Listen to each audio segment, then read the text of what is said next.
Welcome friends, good morning. આપણે direct indirect speech ની અંદર આજે વિડિયો લેક્ચર છે એમાં આપણે પાર્ટ એ જોયો છે કે વિધાન વાક્યનું ઇનડાયરેક્ટ સ્પીચમાં રૂપાંતર આપણે જોયું. મેં તમને કીધું હતું કે આપણે 5 પ્રકારના અલગ અલગ પ્રકારના વાક્યો છે એનું આપણે ઇનડાયરેક્ટ સ્પીચમાં રૂપાંતર કરવાનું છે ડાયરેક્ટ ઇનડાયરેક્ટ સ્પીચની અંદર. તો એમાં આપણે ઓલરેડી વિધાન વાક્યનું ઇનડાયરેક્ટ સ્પીચમાં રૂપાંતર કેમ થાય એ જોયેલું છે, બરાબર. તો આજે જોવાનું છે પાર્ટ બી. બી એટલે ઇન્ટ્રોગેટિવ એટલે કે પ્રશ્નાર્થ વાક્યોનું ઇનડાયરેક્ટ સ્પીચમાં રૂપાંતર. બરાબર, તમારે તમારી બુકમાં બી કરીને હેડિંગ લખી નાખવાનું છે કે પ્રશ્નાર્થ વાક્યોનું ઇનડાયરેક્ટ સ્પીચમાં રૂપાંતર. તો જો હવે એની અંદર મેં તમને કીધું કે જે વિધાન વાક્યો આવડે ને તો એના જે બીજા વાક્યોનો જે પ્રકાર છે એનું તમને ઇનડાયરેક્ટ સ્પીચમાં રૂપાંતર કરતા ઈઝીલી આવડશે. પણ શું કામ? કારણ કે જે વિધાન વાક્યમાં જે નિયમ લાગુ પડતા હતા, જેમ કે બરાબર કાળના ફેરફારના જે નિયમ હતા, સર્વનામના ફેરફારના નિયમ હતા, અન્ય શબ્દોના જે નિયમ હતા, એ આ બધામાં તો લાગુ પડવાના જ છે ઓલરેડી, બરાબર. એટલા માટે તમને જો વિધાન વાક્ય આવડે તો બાકીના છે તમને સમજવામાં સરળતા રહે. એટલા માટે મેં તમને કીધું હતું કે વિધાન વાક્ય છે એના નિયમો છે એ ખાસ પાકા કરજો. ઓકે, તો હવે આજે આપણે શરૂઆત કરીએ પ્રશ્નાર્થ વાક્યોનું ઇનડાયરેક્ટ સ્પીચમાં રૂપાંતર કેવી રીતે થાય. તો એના 4 નિયમ છે એ આપણે ધ્યાનમાં લેવાના છે, બરાબર. કઈ નવું નથી એમાં. મેં તમને કીધું હતું કે જો કાળ સર્વનામ અને અન્ય શબ્દના ફેરફાર છે આરએસ માં થાય તો એ તો કોમન જ છે. તો ધ્યાન શું રાખવાનું છે તો કે આરવી તરીકે શું આવે ને કનેક્ટિવ તરીકે શું આવે, આ બે જ નવું વસ્તુ છે, બરાબર. તો જુઓ કે પહેલા તો આરવી તરીકે શું મૂકવાનું છે, તો ઓલામાં આપણે સેડ ટુ ધ ટોલ્ડ મૂકતા હતા, ટેલ્સ કરતા હતા, આવું બધું કરતા હતા. પણ આની અંદર આરવી તરીકે આસ્ક્ડ મૂકવાનું છે. શું મૂકવાનું છે? આસ્ક્ડ. કોઈ પણ આપ્યો હોય, સેડ ટુ આપ્યો હોય, ગમે એ હોય, આરવી તરીકે શું મૂકવાનું છે? આસ્ક્ડ. ક્લિયર? આ પહેલો નિયમ. પછી હવે વાત કરીએ કનેક્ટિવ તરીકે એટલે કે સંયોજક તરીકે શું મૂકવું. તો કે જો આપેલ પ્રશ્નનો જવાબ યસ અથવા નો માં આપી શકાય તેમ હોય તો સંયોજક તરીકે if અથવા તો whether મૂકવું. તમે if લખો તો પણ ચાલે અને whether લખો તો પણ ચાલે, બે માંથી કોઈ પણ લખવાનું. પણ ક્યારે? જો આપેલ પ્રશ્નનો જવાબ યસ અથવા નો માં આવતો હોય ત્યારે. તમને પૂછ્યું હોય કે what is your name, તો તમારું નામ શું છે, તો એનો જવાબ યસ નો માં આવતો નથી. હા, કોઈનું નામ યસ હોય પણ એ યસ નો જવાબ નથી, પ્રશ્નનો જવાબ યસ નો નથી, બરાબર. એ તો એનો આન્સર, એનું નામ છે એટલે યસ કહે છે. એટલે જો યસ નો માં જવાબ આપતો હોય, હું એમ કહું કે તમને પિઝા ભાવે છે, ડુ યુ લાઈક પિઝા, તો તમે એમ કહો કે હા અથવા તો ના જવાબ આપશો, તો એ યસ નો માં જવાબ આવ્યો. તો એનો યસ નો માં જવાબ આવે એમ હોય પ્રશ્નનો તો સંયોજક તરીકે if અથવા તો whether મૂકવાનું છે. પરંતુ જો આપેલ પ્રશ્નનો જવાબ યસ અથવા નો માં આપી શકાય તેમ ન હોય તો સંયોજક તરીકે જે તે પ્રશ્ન શબ્દ એટલે કે WH ક્વેશ્ચન વર્ડ જ મૂકવું. તો પછી જે તે WH વર્ડ છે એ જેમનું તેમ રાખવાનું છે. એમાં પછી if કે whether મૂકવાનું નથી. હું એમ કહું કે why are you late, તમે શા માટે મોડા આવ્યા, તો તમે એનો જવાબ યસ નો માં ન આપી શકો, તમારે રીઝન આપવું પડે, બરાબર. તો જે તે WH એટલે why છે તો why નું why જ રાખવાનું છે કે why are you late, તો એનો જવાબ યસ નો માં આવતો નથી. તો આપણે કીધું કે જો યસ નો માં જવાબ ન આવતો હોય તો સંયોજક તરીકે જે તે WH શબ્દ છે જેમનું તેમ મૂકવાનું છે. ક્લિયર? તો આ બીજો નિયમ. પહેલો નિયમ આર તરીકે આસ્ક્ડ મૂકવાનું. બીજો નિયમ શું કીધું તો કે જો યસ નો માં જવાબ આવતો હોય તો if અથવા તો whether મૂકવાનું છે, જો નો આવતો હોય તો WH જેમનું તેમ રાખવાનું છે. પછી પ્રશ્નાર્થ વાક્યનું વિધાન વાક્યમાં રૂપાંતર કરવાનું છે. પ્રશ્નાર્થ વાક્ય આપ્યું હોય તો એને આપણે વિધાનમાં ફેરવી નાખવાનું છે. પછી ચોથો નિયમ કાળ સર્વનામ તથા અન્ય શબ્દોના ફેરફાર અગાઉના નિયમ મુજબ કરવા. મેં તમને જેમ કીધું હતું કે ભાઈ આ તો સરખા જ રહેશે, કાળ સર્વનામ અને અન્ય શબ્દોના ફેરફાર એ બધામાં લાગુ પડે છે. તો એમાં કોઈ ફેરફાર કરવાનો નથી. કાળમાં શું ફેરફાર થાય, સર્વનામમાં શું ફેરફાર થાય, અન્ય શબ્દોમાં શું ફેરફાર થાય, એ જે આપણે વિધાન વાક્ય વખતે જે તે શીખ્યા એ જ વસ્તુ છે, એમાં કઈ નવું નથી. એટલે કાળ સર્વનામ તથા અન્ય શબ્દોના ફેરફાર અગાઉના નિયમ મુજબ કરવા. એટલે આગળના જે લેક્ચરમાં આ ત્રણના જે નિયમો જોયા છે એ મુજબ ફેરફાર કરવાના છે. તો બદલાણું શું તો કે એક તો આરવી તરીકે આસ્ક્ડ મૂકવાનું છે, બરોબર. પછી સંયોજક તરીકે if અથવા whether જો યસ નો માં જવાબ હોય તો, નો હોય તો WH વર્ડ, અને ત્રીજો જે પ્રશ્નાર્થ વાક્યને વિધાનમાં ફેરવી નાખવાનું છે. બાકી આ ફેરફાર તો જેમ કરતા હતા એ રીતે જ કરવાનો છે. ઓકે, તો આ ચાર નિયમ છે પ્રશ્નાર્થ વાક્યની અંદર ઈ ધ્યાનમાં લેવાના છે. તો ચાલો આપણે શરૂઆત કરીએ એક્ઝામ્પલની. જો સમજીએ કે એક્ઝામ્પલ છે તો એની અંદર કેવી રીતે આન્સર આવે. સૌથી પહેલા I said to Madhuri, what is the news? I said to Madhuri, મેં માધુરીને કીધું કે શું સમાચાર છે. તો જોઈએ પહેલા તો જોવાનું કે ભાઈ પ્રશ્નાર્થ વાક્ય છે, પ્રશ્નાર્થ નિશાન એવી પ્રશ્નાર્થ વાક્ય છે બરાબર. પહેલા તો વાક્યને ઓળખવાનું કે પ્રશ્નાર્થ છે, ઉદ્ગાર છે, વિધાન છે, કયું વાક્ય છે. તો પ્રશ્નાર્થ વાક્ય હોય તો એના નિયમ એપ્લાય કરવાના. જુઓ હવે અહીંયા શું છે કે I said to Madhuri, તો અહીંયા said to છે એની જગ્યાએ આપણે શું મૂકવાનું છે તો કે I asked Madhuri. જો અહીંયા to લખવાનું નથી, અહીંયા to લખવાનું નથી બરાબર. ઘણા અહીંયા to મૂકી દેતા હોય છે તો I asked Madhuri એટલું જ હશે, to નહીં આવે અહીંયા, ધ્યાન લેવાનું બરાબર.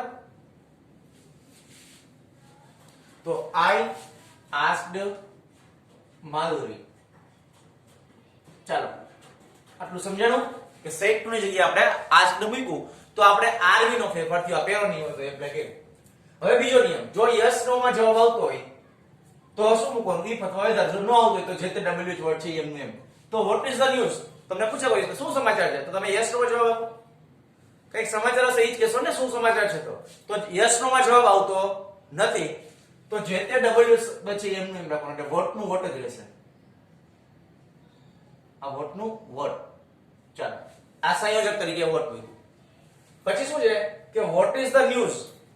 તો આપણે હવે કીધું હતું ત્રીજો નિયમમાં કે પ્રશ્નાર્થ વાક્યને વિધાનમાં ફેરવવાનું. તો અહીંયા is the news છે તો the news આમ થઈ જાય કે નો થઈ જાય. the news આગળ આવી જાય, is પાછળ આવી જાય કે નો આવી જાય.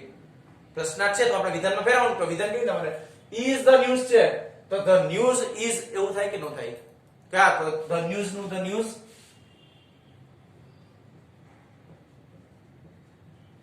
અને એમિઝાર એનું શું થાય was were બરાબર. તો v1 હોય તો v2 કરવાનું છે. એમિઝાર તો was were થાય. આ આપણે કારણા ફેરફાર જોઈએ તો અહીંયા એમિઝાર છે તો શું થશે was. ચાલો સમજાણું. તો આ પહેલું વાક્ય છે બરાબર એને આપણે ઇનડાયરેક્ટ સ્પીચમાં ફેરવી. સમજાય બરાબર. બીજું વાક્ય જોઈએ બરાબર. સરળ છે, કાંઈ અઘરું નથી કે Tom said to Jerry, have you decided to tease me all the time? જો પ્રશ્નાર્થ છે તો Tom asked Jerry બરાબર. અહીંયા asked નહીં આરવી તરીકે કનેક્ટિવ તરીકે શું આવશે તો કે have you decided to tease me all the time. શું તે નક્કી કર્યું છે કે હંમેશા ગમે તે સમયે મને ચીડવવાનું એવું નક્કી કર્યું છે. તો જવાબ yes no માં આવે. yes or no હા કે ના તો કે હા yes no માં જવાબ આવે છે તો શું મૂકશું કનેક્ટિવ તરીકે તો કે if અથવા તો whether. તો અહીંયા લખવાનું if અથવા તો whether બરાબર. બે માંથી એક લખવાનું છે, બે નથી લખવાના. આ તો તમને સમજાય એટલે લખ્યું છે કા if લખવાનું કા whether, બે નહીં. પછી શું છે કે have you decided to tease me all the time. તો પ્રશ્નાર્થ છે ને વિધાનમાં ફેરવવાનું. તો have you નું you have થઈ જાય કે નો થઈ જાય. તો you સર્વનામ કહેવાય કે નો કહેવાય. સર્વનામમાં ફેરફાર થાય. બીજું સર્વનામ છે અહીંયા તો બે જગ્યાએ ફેરફાર થશે. તો સર્વનામમાં ફેરફાર કેવી રીતના કરવાના તો જો you ક્યાં છે તો કે અહીંયા આ બે જગ્યાએ છે. તો પ્રશ્ન એ થાય કે હવે u છે એ કયું લેવાનું છે, આ લેવું કે આ લેવું બરાબર. તો હવે કયું u છે બરાબર. જો જોવાનું કે આ જે u છે કર્તા વિભક્તિમાં છે, આ કર્મ વિભક્તિમાં છે. તો અહીંયા u મૂકશો તમે કર્તા સ્થાને મૂકશો કે કર્મ સ્થાને. તો કર્તા સ્થાને મૂકીએ છે તો આ u ધ્યાને લેવાનું બરાબર. u એટલે બીજો પુરુષ, તો બીજા પુરુષના ફેરફાર સાંભળનાર. એટલે સાંભળનાર કોણ છે જેરી. જેરી એટલે શું તો કે ઈ. તો અહીંયા લખવાનું if અથવા whether. અહીંયા whether કાઢ નાખું છું તમને બરાબર. એક જ રાખીએ એટલે તમને કન્ફ્યુઝન ન થાય.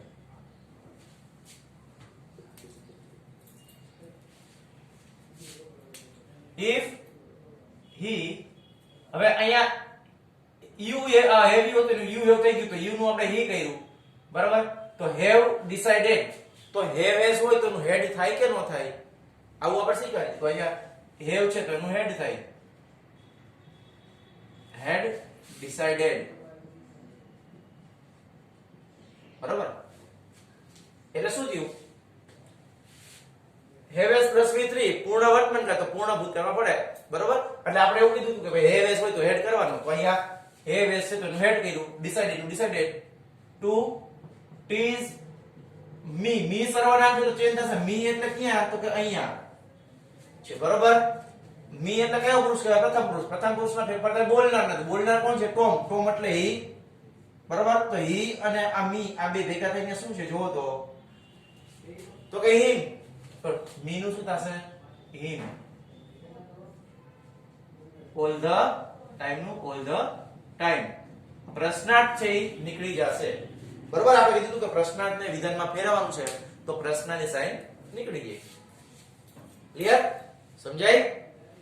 પછીનું વાક્ય જોઈએ કે Radha can you play tennis with me asked Krishna. તો જો આવું જ્યારે વાક્ય હોય ને તો ઘણા શું કરી નાખતા હોય, ભૂલ કરી નાખતા હોય કે ભાઈ રાધા બોલે છે તો રાધા આસ્ક્ડ કૃષ્ણા એવું લખે. એવું નથી. તમે સમજો શું કહે છે કે આજે આરવી નો પાર્ટ છે બરોબર, એ આમાં છેલ્લે આપ્યો છે, આરએસ પહેલા આપ્યું છે. બરોબર? જો ઇન્વર્ટ ફોર્મ વાળો પાર્ટ છે એમાં પહેલા છે અને આ બધા વાક્યમાં પછી હતું. તો એવું જરૂરી નથી કે પછી જ આવે, પહેલા પણ આવી શકે, પણ આપણને ખબર પડવી જોઈએ કે વાક્યમાં કોણ બોલે છે. તો અહીંયા જો આસ્ક કૃષ્ણા છે તો કૃષ્ણા જ પૂછે છે કે Radha can you play tennis with me? શું તું મારી સાથે ટેનિસ છે એ રમી શકીશ? પૂછે છે. તો કૃષ્ણા બોલે છે તો કૃષ્ણા આસ્ક્ડ રાધા આવું આવશે. તો અહીંયા આસ્ક નું આસ્ક આપી જ દીધું છે તો પછી આમાં ફેરફાર કરવાની જરૂર નથી, કારણ કે પ્રશ્નાર્થ હોય તો આપણે શું મૂકીએ છીએ એમાં? આસ્ક મૂકીએ છીએ આરવી તરીકે. તો આરવી તો આપેલું જ છે આપણને. તો શું થશે? કૃષ્ણા આસ્ક્ડ કોને પૂછે છે? તો કે રાધાને. તો રાધા. ચાલો તો સમજાય? પછી છે કે can you play tennis with me? તો આનો જવાબ યસ નો માં આવે કે નો આવે? હા પૂછે છે તું મારી સાથે ટેનિસ રમીશ? હા પાડશે કે ના પાડશે? તો યસ નો માં જવાબ આવે તો શું લખશું અહીંયા? વેધર. ઇફ અથવા તો વેધર. ઇફ. બરાબર? પછી શું છે? Can you play tennis with? તો પ્રશ્નાર્થ છે વિધાનમાં પડે તો યુ કેન થઈ જાય કે નો થઈ જાય? યુ એટલે કયો પુરુષ કહેવાય? બીજો પુરુષ. બીજો પુરુષનો ફેરફાર સાંભળનાર આધારે થાય. સાંભળનાર કોણ છે? તો કે રાધા. રાધા એટલે શેમાં આવે? તો કે સી માં. કર્તા સ્થાને હું કોણ છે? તો સી આવશે. કે હા. ઇફ સી કેનું કુડ થશે. ઇફ સી કુડ પ્લે નું પ્લે જ રહેશે, પ્લે નહીં થાય, કારણ કે મેં કીધું તો મોડેલ ઓક્સિલરીઝ હોય કેન કુડ મે માઇટ એની સાથે હંમેશા મૂળ રૂપ જ આવે. તો C food play tennis with me છે તો મી નું થઈ જશે હિમ. શું કામ હિમ થયું? તો કે મી એટલે કયો પુરુષ? તો કે પ્રથમ પુરુષ. પ્રથમ પુરુષના ફેરફાર કોના આધારે થાય? બોલનાર. બોલનાર કોણ છે? કૃષ્ણ. કૃષ્ણ એટલે શેમાં આવે? તો કે હીમાં. તો હી અને મી ભેગા થાય ને શું છે જોવો તો હિમ. એટલા માટે આપણે હિમ કહીએ. બરાબર? બહુ સરળ છે. ત્યાર પછી જુઓ he said to me do you like music? શું કહે છે? he said to me do you like music? તો જો પ્રશ્નાર્થ છે તો he said to નું થશે asked me નું me. બરાબર? અહીંયા asked to મૂકવાનું નહીં, said to ની જગ્યાએ આપણે asked મૂકીએ છીએ. પછી do you like music? તમને સંગીત ગમે છે? તો આમાં જો આનો યસ તો નો જવાબ આવે કે નહીં? હા કે નામાં? તો હા, તો ઈ અથવા વેધર આવશે. તો અહીંયા if do you like music? શું છે જોવો તો. હવે અહીંયા do does આવ્યું ફલેની સાથે મૂળ, તો કયો કાળ આવ્યો? વર્તમાન કાળ આવ્યો કે નહીં? શેમાં ફરે? સાદો વર્તમાન કાળ સાદા ભૂતકાળમાં ફરે કે ન ફરે? તો જો યુ છે હવે અહીંયા. બરાબર? ડુ યુ લાઈક છે તો હવે યુ લાઈક પ્રશ્નાર્થ છે વિધાનમાં ફેરવવાનું છે તો યુ નું શું થાય? યુ એટલે બીજો પુરુષ. બીજા પુરુષના ફેરફાર કોને થાય? સાંભળનાર. સાંભળનાર કોણ છે? મી. મી એટલે આઈ.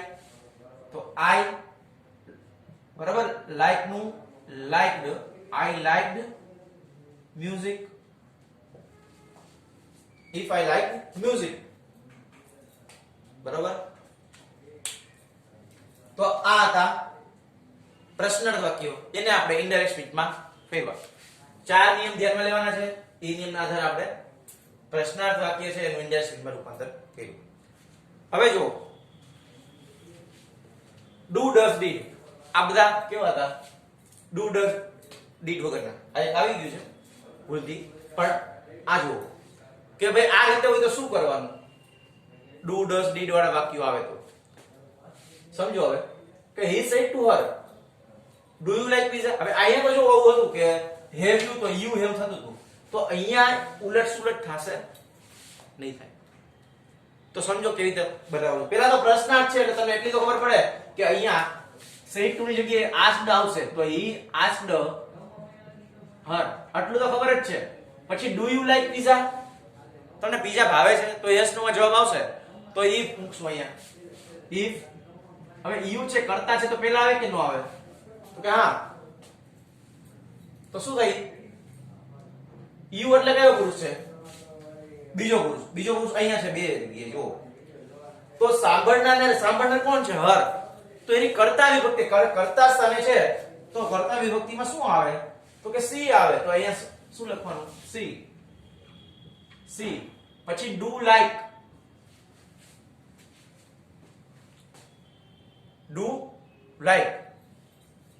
હવે અહીંયા ડુ લાઈક છે બરોબર. તો હવે આપણે વર્તમાન કાળ હોય તો એને ભૂતકાળમાં ફેરવીએ કે નહીં? તો લાઈક V1 છે તો એનો V2 આવે કે નો આવે? તો કે હા. તો સી લાઈક નું લાઈક્ડ, પીઝા નું પીઝા. બરોબર. પ્રશ્નાર્થ છે એ નીકળી જશે જો આટલી જગ્યાએ આપણે ફેરફાર કર્યા. હવે એક વસ્તુ ધ્યાનમાં રાખો. આમાં સમજવાનું શું છે તમારે? તો કે જનરલી આપણે એવું લખેલું કે ડુ ડઝ હોય તો એનું ડીડ થાય. આવું તમને નિયમમાં લખ્યું છે. તો આમાં ક્યાંય ડુ ડઝ છે એનું ડીડ કર્યું છે આપણે? જુઓ તો નથી કર્યું. તો સાહેબ તમે નિયમમાં તો લખાયું તો કેમ નો કર્યું? તો યાદ રાખો. હવે અહીંયા ડુ ડઝ કે ડીડ હોય જનરલી ડઝ આવશે જ નહીં. ડુ અથવા ડીડ જ હશે. ડઝ હશે જ નહીં. બરાબર. ડઝ વાળા વાક્ય છે પ્રશ્નમાં હોય જ નહીં. બરાબર. ડીડ વાળા જ હશે. સોરી ડુ અથવા ડીડ વાળા જ હશે. હવે જો અહીંયા કે અહીંયા ડુ યુ લાઈક પીઝા આવું છે. તો જ્યારે હકાર વાક્ય હોય ને બરોબર હકાર હોય ત્યારે ડુ કે ડઝ એનું ડીડ નહીં કરવાનું. જો નકાર હોય ને તો ડીડ કરવાનું. આટલું યાદ રાખવાનું છે. બરોબર. હવે જો આ વાક્ય શું કહે છે કે he said to her. તો અહીંયા તો he asked her તો થઈ જશે. કનેક્ટિવ તરીકે do you not like pizza તો એમાં if આવશે. બરોબર. આટલું તો કોમન છે. પછી you છે તો શું થઈ જશે? c થઈ જશે. એ આપણે જોયું. હવે do not like અથવા તો don't like જે કયો તો એનું શું થઈ જશે? બરાબર. ડુ ડઝ જ્યારે નકાર હોય ત્યારે ડીડ કરવાનું તો ત્યારે થઈ જશે didn't અથવા તો did not like. બરાબર. ત્યારે ડુ જો નકાર હોય તો ડુ ડઝ નું ડીડ કરવાનું છે નહીતર કરવાનું નથી. એટલું યાદ રાખવાનું. અને પીઝા નું પીઝા. બરાબર. આ રીતે ક્લિયર? તો ભૂલ ન થાય કે ભાઈ ડુ ડઝ છે તો ડુ ડઝ જોઈને ડીડ નહીં કરી નાખવાનું. જો વકાર વાક્ય છે તો V2 મૂકવાનું છે. કારણ કે સાદા ભૂતકાળ છે. તમે સાદા ભૂતકાળ જો આપણે કીધું હતું કે સાદો વર્તમાનકાળ સાદા ભૂતકાળમાં ફરે તો સાદા ભૂતકાળની હકાર વાક્ય રચનામાં V2 નું રૂપ આવે. એમાં ક્યાંય ડીડ ન આવે. એટલા માટે આપણે ડીડ નથી કરતા. પણ અહીંયા તો જો નકાર છે તો નકાર વાક્યનો નકાર જ રહે. બરોબર. પણ સાદો વર્તમાન સાદા ભૂતકાળમાં તો સાદા ભૂતકાળમાં નકાર વાક્ય હોય તો એમાં ડીડ આવે. એટલા માટે આપણે ડુ ડઝ નું ડીડ કર્યું છે. બરાબર. તો હકાર વાક્ય હોય તો એમાં ડીડ નહીં કરવાનું. નકાર હોય તો અને પ્રશ્ન નકાર હોય તો ડીડ થાય. એટલું જ યાદ રાખવાનું છે. પછીનું વાક્ય જો he said to her did you like pizza. હવે આમાં ડુ વાળા વાક્ય તમે ડીડ વાળું વાક્ય જુઓ. તો અહીંયા તો આ વસ્તુ કોમન જ છે કે he asked her કનેક્ટિંગ તરીકે if, બરાબર, આટલું કોમન છે. હવે શું છે કે did you like pizza? હવે did અને મૂળ જો તો કયો કાળ થયો? સાદો ભૂતકાળ થયો કે નહીં? તો સાદો ભૂતકાળ શેમાં ફરે? પૂર્ણ ભૂતકાળમાં ફરે, બરોબર. સાદો ભૂતકાળ છે, બરોબર, શેમાં ફરે? તો કે પૂર્ણ ભૂતકાળમાં ફરે. તો પૂર્ણ ભૂતકાળ હોય તો પૂર્ણ ભૂતકાળ શું આવે? h + v3 આવે કે ન આવે? તો અહીંયા શું આવશે? u છે તો શું થશે? પહેલા તો કે c થઈ જશે. પછી did like છે તો have s + v3 થાય કે ન થાય? તો had liked થઈ જાય કે નહીં? had liked pizza no pizza. હાલ સાદો ભૂતકાળ પૂર્ણ ભૂતકાળમાં ફરે એટલા માટે આપણે અહીંયા did like હતું તો એનું had liked કર્યું, બરાબર. એ જ વાક્ય છે, નકાર છે તો શું થઈ જશે? જો he asked her if she, if આવશે અહીંયા. જો પેલા શું છે વાક્ય સમજો કે why didn't you like pizza, આવું છે. તમને પીઝા શું કામ નથી ભાવતા? તો yes નો માં જવાબ નથી આવતો તો why નું why જ રહેશે અહીંયા. if અથવા whether નહીં આવે. અહીંયા yes નો માં જવાબ આવતો તો એટલા માટે આપણે if મૂકતા, અહીંયા નથી આવતો એટલે why નું why રાખ્યું છે. પછી didn't you like pizza, તો you છે તો એનું થશે c, આ આપણને ખબર છે. અને નકાર છે તો didn't like, તો સાદો ભૂતકાળ પૂર્ણ ભૂતકાળ તો didn't નું hadn't liked pizza. આ રીતે જવાબ બનશે. તો અહીંયા સાદો ભૂતકાળ પૂર્ણ ભૂતકાળમાં ફેરવો, બરાબર. સાદો ભૂતકાળ છે આપણે શેમાં ફેરવો? પૂર્ણ ભૂતકાળમાં ફેરવો. તો આ રીતે પ્રશ્નાર્થ વાક્ય છે બને. તો પ્રશ્નાર્થ વાક્યનું ઇનડાયરેક્ટ સ્પીચમાં રૂપાંતર, આના નિયમો, આના એક્ઝામ્પલ, બરાબર. આ ડુ ડસ ડીડ વાળા એક્ઝામ્પલ વ્યવસ્થિત સારા અક્ષરે તમારે તમારી બુકમાં લખી લેવાના છે, બરાબર. અને નિયમો યાદ રાખવાના છે. Okay, thank you friends.